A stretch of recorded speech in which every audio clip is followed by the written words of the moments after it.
what kind of legacy would you want to leave for your children? That's what I'm working on right now. That's really where all of this started. Welcome to the Phase 4 podcast, inspired by Vishen Lakiani and Ajit Nawalkar, co-founders of EverCoach, a division of Vine Valley. In this podcast, we speak to coaches and creatives about where they were, where they are, and where they are going. This is an intersection of what we focus on expands, and your story is your superpower.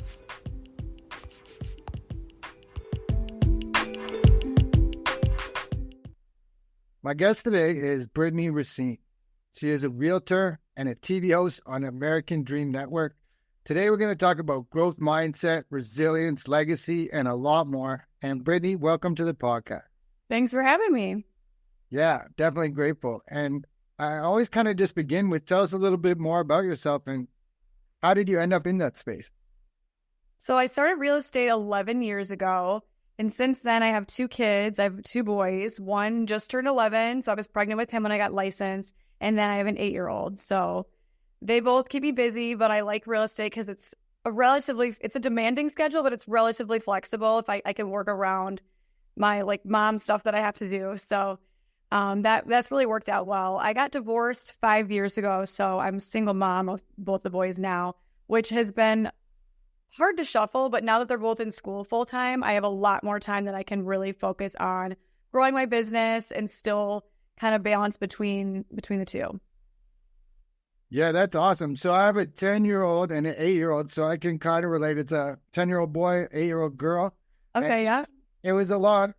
I think it's getting easier as we grow. Maybe we learn how to...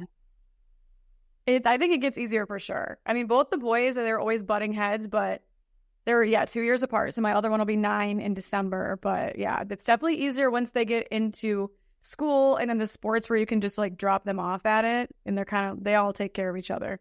Yeah, I saw those football pictures. That looked awesome. Yes, we just finished our football season. That is like life from August to November, but it's so much fun. They love it. I love it. It's great. Yeah, we're the same. We're just starting hockey and soccer season just wrapped up. And actually, we're about to start the winter indoor soccer season. But yeah, so good. And then real estate, that does give you a bit more flexibility. Excuse me. Coaching is the same idea where you're not always 9 to 5, go, go, go. And so you do have, it's really good as a parent, especially I'm guessing as a single parent, that you can have that flexibility in your schedule. For sure. For sure. I like that I don't have to be in an office at a certain time every day. And every day is different. So I can kind of juggle it based on who has to be picked up when and working around sports. If there's ever a conflict, there's usually a mom or somebody that can pick them up or drop them off and it works out. That's amazing. And so you said you just recently kind of got into personal growth or growth mindset, or did something in particular happen to force that? I think it's like an overflow of a lot of lessons learned after my divorce that I feel like I kind of just was realizing all of the lessons I learned after decompressing it all. And it really started the beginning of the year this year where it really kind of set off because I was writing my goals down. I love goals. I love writing them down and organizing them and seeing where I'm at with everything throughout the year. So I like to write a lot of goals in the beginning of the year, career goals, sales goals, personal goals, fitness goals, any topic I can think of. And I'll have a few in each thing. And so I had my finance goals, my sales, my work goals. And then I have this random category of goals. And one of them was figure out how to manifest. That's literally what the goal was. Because I'm why is everybody talking about this? And what is so magical about it? What even is it? I couldn't wrap my head around understanding what it was. So that was one of my goals. And then in the same category, I wrote, read a book every month for the year. Because I listen to podcasts all day, but usually they were crime documentaries and stuff. And I'm why am I wasting my brain space listening to this investigation when I could be, expanding my knowledge on my career or, getting me to the next level. So I was I'll start listening to these audiobooks. And so the first one I did was, I was well, I might as well listen to a book on manifesting since I have no idea what it is. And that's one of my goals. So I started with that, and there were so many mindset things incorporated into it. And so that really got the ball rolling for me. And it just lit up real fast, and it just was knocking them out and doing. I mean, it changed like the outline of my career really, because I was focused on totally different things, and I kept listening to them every day, so it kept me on track. Wow, that's awesome. What was the book?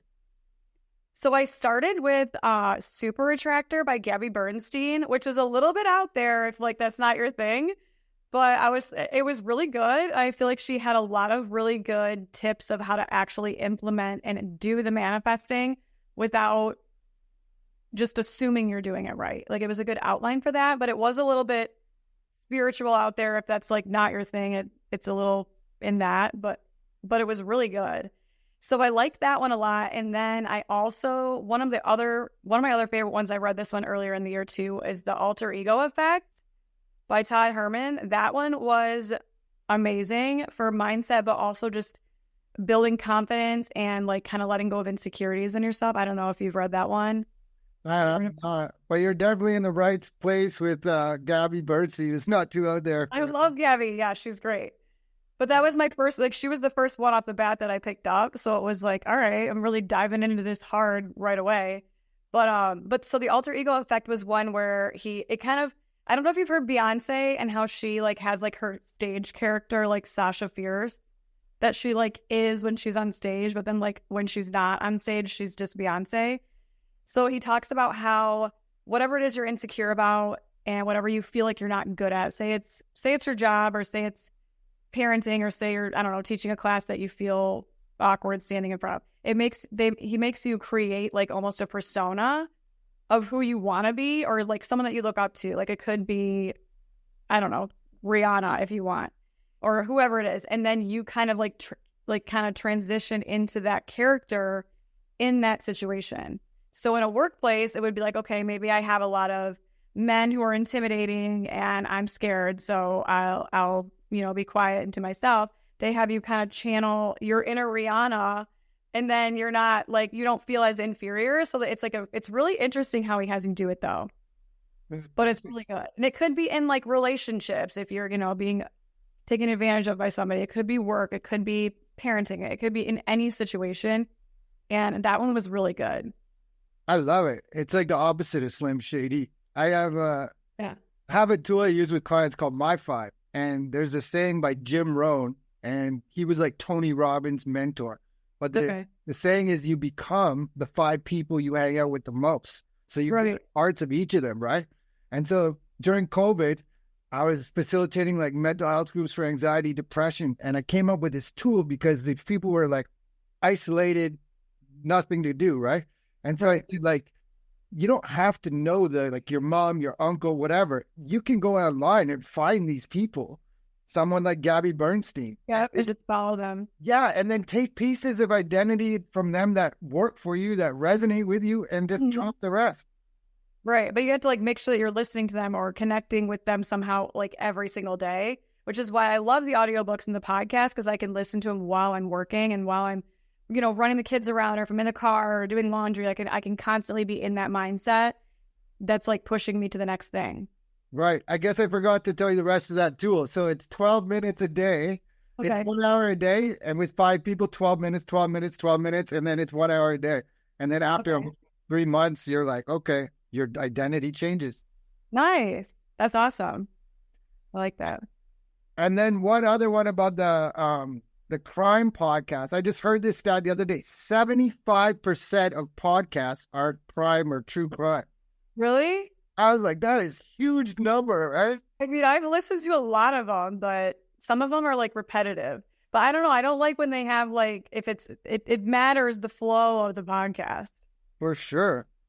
So I've seen you, I'm kind of checking you out to get ready for this interview, and you're like really motivated. You seem like you know exactly who you are, and you seem like you're chasing your dreams the way you want.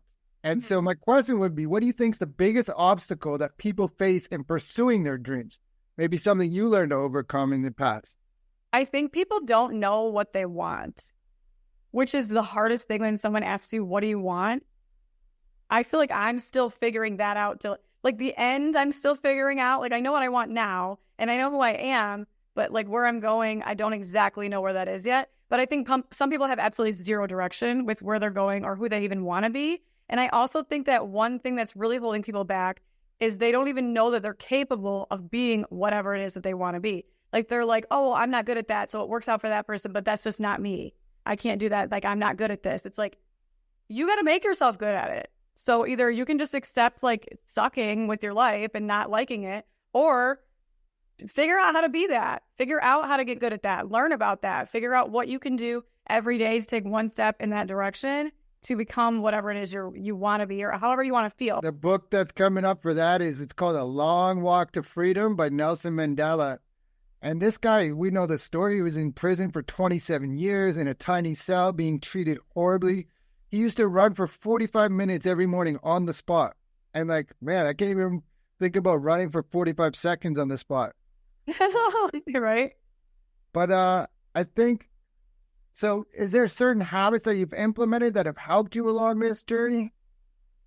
Yeah, it's definitely a lot of things I've learned through podcasts and books, just because I feel like I don't know a ton. I know a lot more now that are on the same page as me, but I feel like in general, it's not something that people talk about all the time, just with whoever you're running into throughout the day.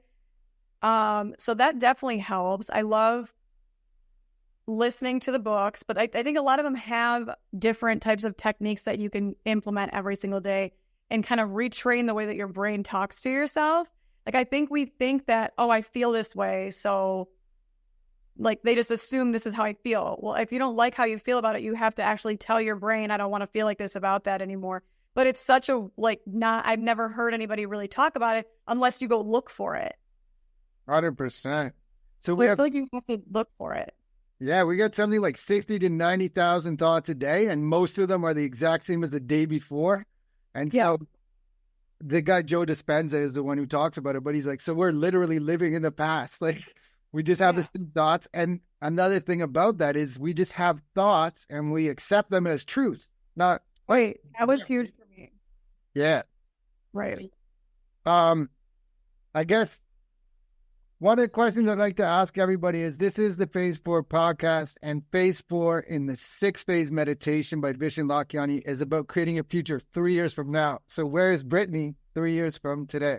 3 years from now, I'm hoping I'm still in real estate and things are going well. Obviously, the market changes a lot. I do really like it.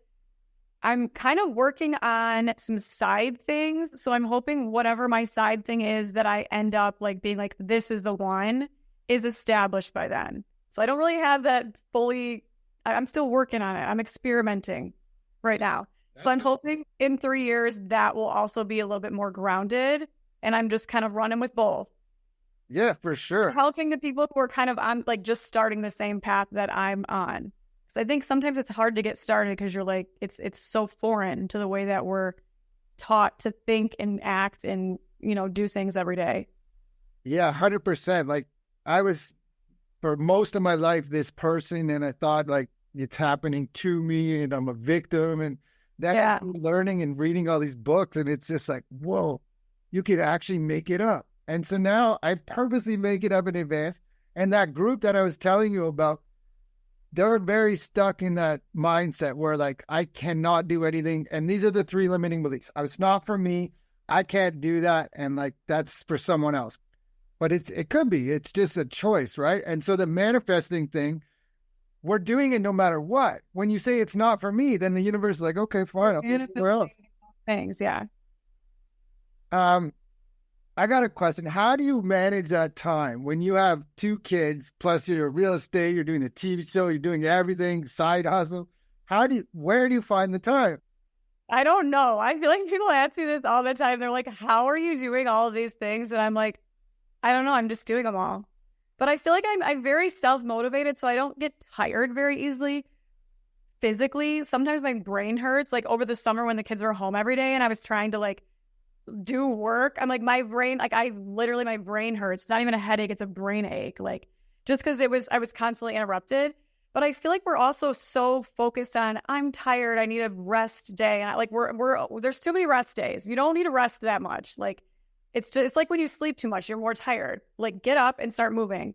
So I think for me, I don't really know where I get the time for it. I just figured out I like to have a list every day of things that I have to get done today, which changes, of course, the second I wake up, because then I might get a call of someone that needs to see a house or wants me to, give them a value or write a paperwork up for something. So that's constantly changing. And then I have like an ongoing list of things that need to get done like this week. And I'll try to get as many off as I can. And then some things will get moved to the next day if it's not a priority for that specific day. And then I just kind of keep working through the same list. But I have to write it down, otherwise I'll forget it. 100%. Do you check it off when you're done? Yeah, but I have to write it. I can't do like a Google list. Like if I'm typing it, I'm not listening. I'm not paying attention to what I'm typing. But if I write it, I am. Like I use a paper calendar. I'm old school, and I have to just write it down. Yeah, it's true. Well, I'm telling you, writing things down is one of the biggest, like, even what you want. And then you even said earlier, like, manifest, like, stuff that just seems so unreachable that it's just like, but this is it. Like, so I think SMART goals, do you know what SMART goals are? Where it's like specific, measurable, attainable, realistic. I think the R is missing. And then time bound. So this is like how they teach how to make goals, right? If you can put it all inside that box, then you have a good likelihood. But I'm like, no, let's make some stupid goals as well, because like it's crazy when you do write it down and push it out there. Your brain is like as a target, and it's like your brain finds the way, people come, and it's like, whoa. Yeah, I know. I was looking at mine because I feel like mine are pretty measurable. The time frame was this year, so I got like 2 months left. And they were all pretty specific, especially like the finance and the sales goals. Like those ones are easy to be super specific. But then, yeah, my stupid ones, which were learn how to manifest and like read a book. And like, I forget what the other one was. There was one other one that was very dumb and generic like that. And I'm like, oh, that one, those three like kind of got checked off together because they all work together. Wow. Mm-hmm. Yeah, I love that. I've noticed some goals that I did like that where it's just like, wow. And so I think I have another tool. It's called bias, and it says belief, intention, action, surrender. So you have to believe what you're going to do will work, or you won't even try. Your intention, setting into the future. Action, you have to take action. That's a big thing about manifesting. People are like, right. They're thinking, but it's like, what are you doing to set yourself up for that? Right. And then surrender. That's the key. Like you said it in your answer for the 3 years from now, I just don't know, right? And some people get so much control that they're like, man, it's not doing. Yeah. I think, what else? Do you know who Emily Fletcher is? I don't know. So maybe check her out another time. When you're saying Gabby Bernstein, I just always pair those two together. So she has, I forget the thing. It's a yoga in New York. She used to be on Broadway. Anyway, she's all in manifesting. And if you like Gabby Bernstein, you're going to like Emily Fletcher. Yeah. Okay, cool. I'll look at that. Yeah. And then I guess, I think I asked you already about a personal habit that has had the biggest change on you. Maybe not. Personal habit that's had the biggest change on me. Like waking up at 5 a.m. or exercise or meditation or journaling or. I do have to work out every single morning. I go at 8:30 to 9:20 every single day. I don't go on Sundays usually, but I've been even going on Saturdays. Like I don't even want to work out that much, but I feel like it's such a routine now for me. It's like my cup of coffee in the morning. If I don't go, I feel like I wasted the morning, or it's like 10 o'clock and I'm like, I still haven't even done anything because it's like there's no structure. I have to have that structure as soon as I wake up. Then I'm energized and I have that 50 minutes with no phone, with no interruptions because it's a class. And during that whole time, I'm able to think through my day without having interruptions while I'm physically moving. And I feel like that really sets my day up well for everything that I need to get done in the day because I'm not starting it distracted and disoriented and just floating around my house for an hour before. Yeah, this is such a good idea, right? So the focus, you get clarity, you're actually growing HGH, human growth hormone. If you exercise, the earlier you do that in the day, the better. And especially for women going through perimenopause or menopause, this is a huge one. The muscle mass is the only way you're going to sustain it later on in life. I think that one's huge. For me, I noticed the exact same thing. Like by doing it in the morning, it energizes me for the day. And also like, it's like you check thing off right away, something off your list. And if I don't do it early in the morning, I'm just kind of like waiting, like, when am I going to go? Do I have to go late? Right, or it like interrupts your day because you have to stop and go or whatever it is. But it does. I do feel like I have some of my most creative ideas in that hour because I don't have my phone isn't ringing. Well, it might be ringing, but it's over in the cubby or whatever. So I'm not constantly stopping my train of thought. And it's just, I'm in the zone. So that's kind of when I have my most creative hour. Yeah, for sure. As we begin to wind down, if this episode resonates with you, please like, subscribe, share, reach out to Brittany Racine. And I think it's like life is getting more expensive and things are getting put on. There's so many things getting put on everybody's plate, but we're not taking anything off just because we're constantly going all the time. And like you almost have to just to keep up with everything. So for me, that's why I'm working as hard as I am, because if I don't have a safety net, they don't have a safety net. And then I also, in real estate, I see all the time people who are struggling to pay for their parents' care, and they have, to sell their parents' house while their mom's in a home, but then the siblings are fighting constantly because they have to pay for the parents' care and that there's no money left, and they got to, cash out their 401k to pay for the mom or whatever it is. And I'm like, I do not want my kids to have to struggle just to like keep me alive if I have some kind of illness or something wrong with me. Like, I don't want to burden them, and when they're working hard for their own lives to take care of me. So I want to make sure that we're all set up to be able to do what we need to do and still be able to take care of ourselves and our family and be able to live. Like we like traveling. Like the boys and I, we love going on vacation. And I don't want to not be able to do that because we have to pay for some kind of care bill or taxes or whatever it is. Everything's getting more expensive. So that's why I'm just hitting it hard now so that we're set and we don't have to worry about that. Yeah, that's some great advice. And that's especially coming from you. So you're a real estate agent. So you're seeing people who nothing changed in their financial situation. They had a mortgage. Now they're trying to get a new one. And all of a sudden it costs more money, but nothing's changed, right? Because of inflation.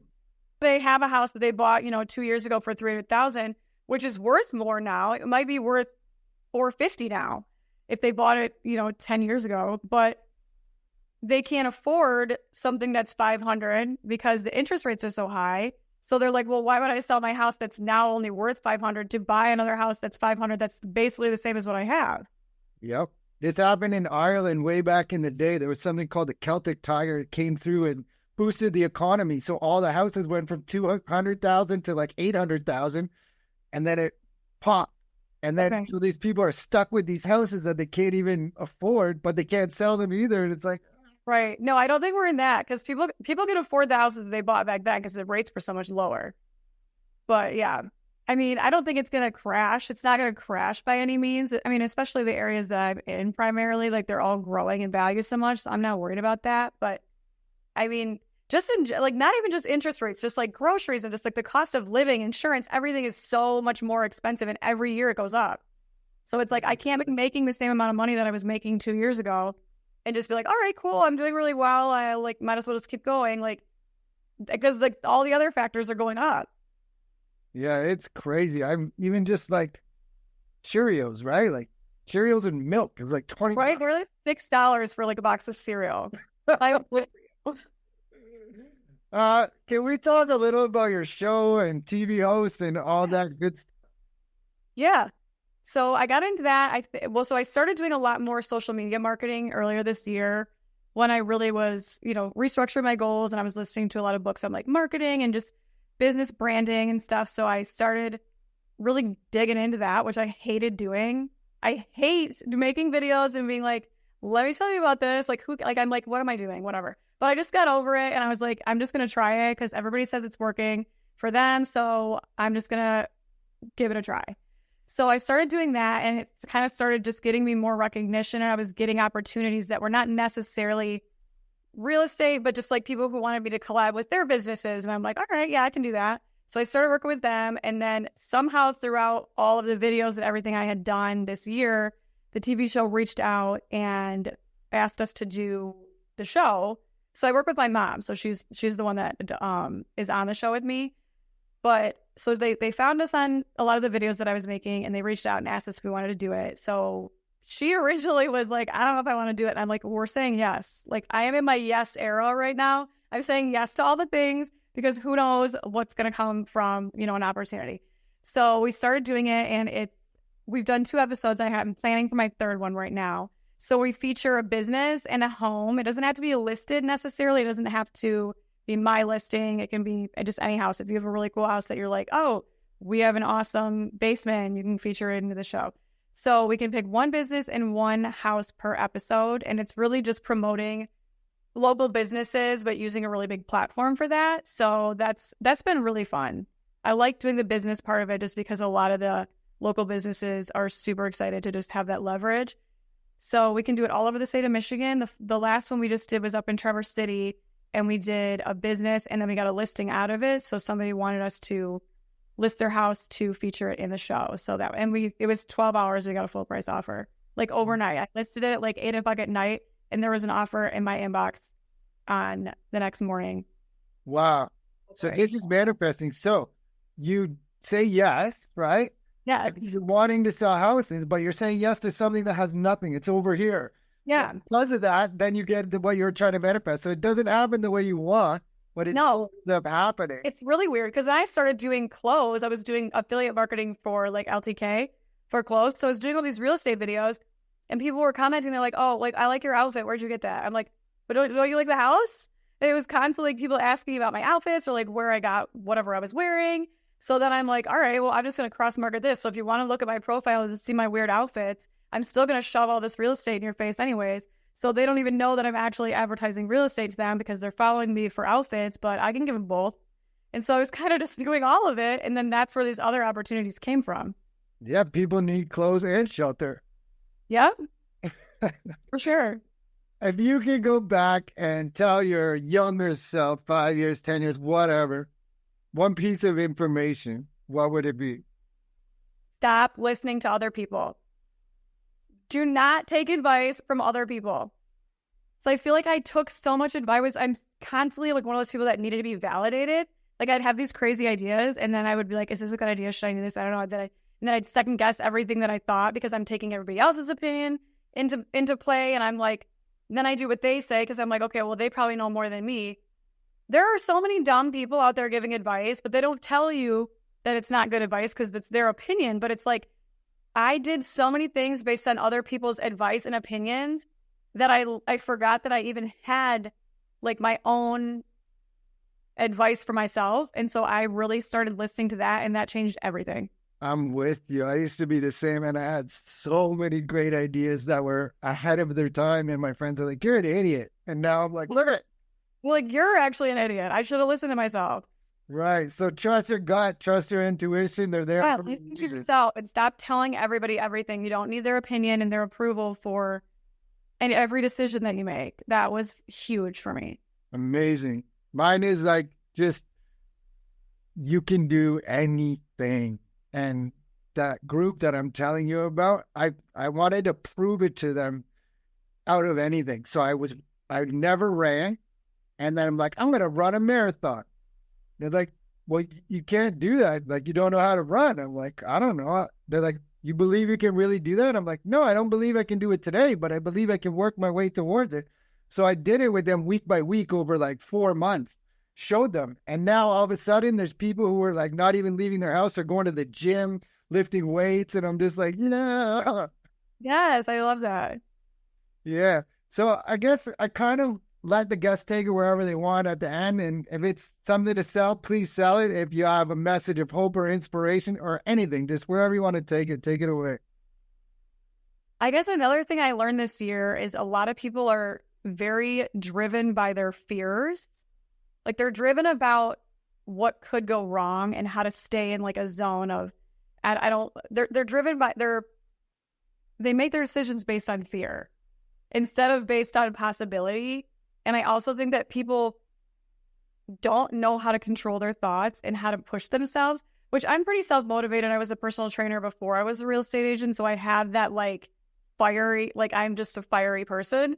But I think a lot of people think, oh, well, I'm not like that, so they can't push themselves.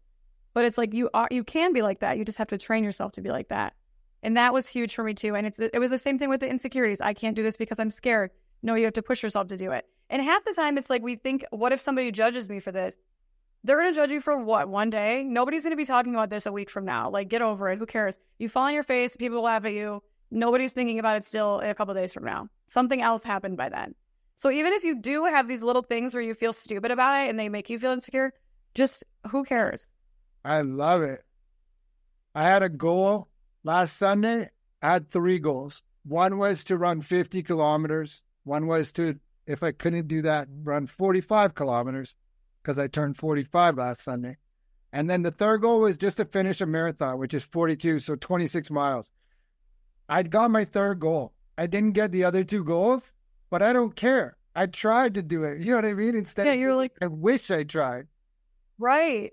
And it's like nobody's going to come up to you and be like, you failed 1 and 2. Like, who's checking on that? Right. Yeah. Nobody cares. I think I heard it saying once, it's like when you're in your 20s and 30s, you're worried about what everyone else thinks. When you're in your 40s, 50s, you kind of stop worrying.